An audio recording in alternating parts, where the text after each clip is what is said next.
Hi G4, Pete Brawley, brand manager here at Deep Silver for Risen 2 Dark Waters. We're just going to take a quick look at Risen 2 here.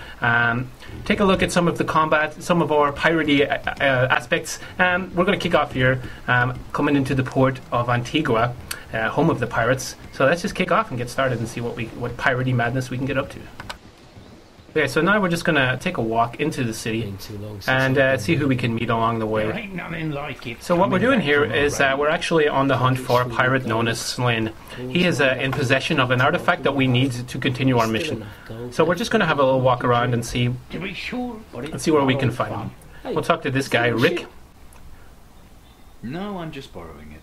I'll bring it back when I'm done with it. That ship, that's Slane's vessel? That it is. He's up at the captain's house talking to the admiral.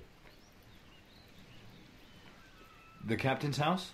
Straight down the alleyway and past the tavern. Tallest building in the city, you can't miss it. Okay, so now we know where the admiral is. We're going to make our way towards him.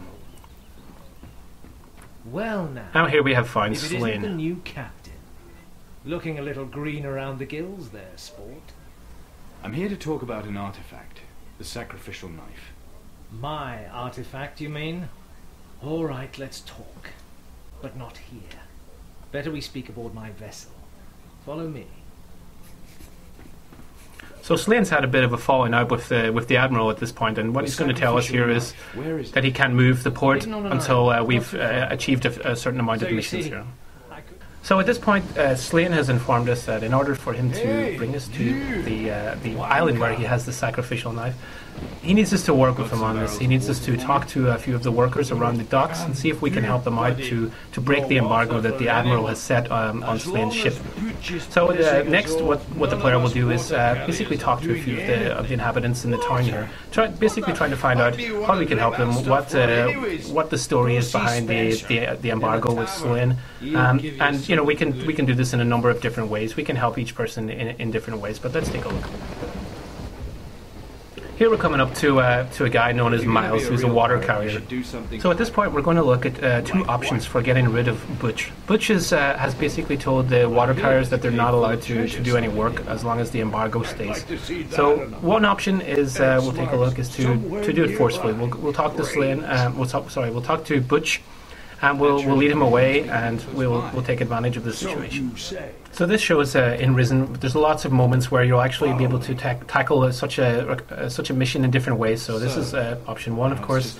And now we're going to lead him into this cave. And the next thing we're going to see is that later on you can unlock a skill perk known as Nuff Said. This basically allows you to take out a gun during a conversation and just shoot the person there and then. So this seems like a good time to put it to good use. So that's option one. Option two is a little bit more of an indirect approach, and it depends on whether or not you have chosen voodoo as your faction, as your weapon of choice. So here we'll basically up until this point we've talked to Butch, we've distracted him and taken a hair from his head, because when we use voodoo dolls on NPCs, we first need an item of their person. So what we have done up until this point is we took the hair from his head, returned to the town and made a voodoo doll using Butch's hair, and then we've returned, and now at this point we're actually using the voodoo doll to take control. And this is but one of many examples in Risen where you can do this. Generally when you're playing the game, you either have the choice to be with the Inquisition and use firearms, or you can actually side with the natives and learn voodoo. The choice is yours. So here we can take a more detailed look at the swordplay in Risen 2. Very swashbuckling in nature. It's all about waiting for the right moment to attack your opponent. We can see that Morgan here has used a heavy attack, and as long as we leave our guard up, we can defend every attack. We also have the opportunity to launch a counter-attack, like so, and in combination with a pistol. So let's take a look at the monkey here in more detail. So we can use him in many different ways. One, we can use him to distract different NPCs, or we can also simply use him to climb in windows and get to places that are normally inaccessible for our own character. Here we're just going to nick a few items, and then we'll return to the player. You can also use the monkey in many different situations, like to recon a particular cave or temple, just to see what traps are there, what awaits the player.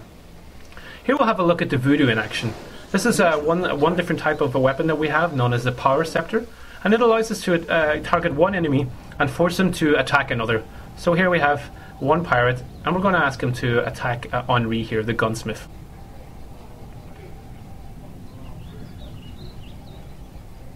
We can use this to our advantage to help thin numbers of enemies, or also to use it as a way of distracting. It's completely up to the player and whatever way they choose to play. So that was our gameplay look in Risen 2. We hope you enjoyed it. Stay tuned for more information in Risen 2 in the coming months.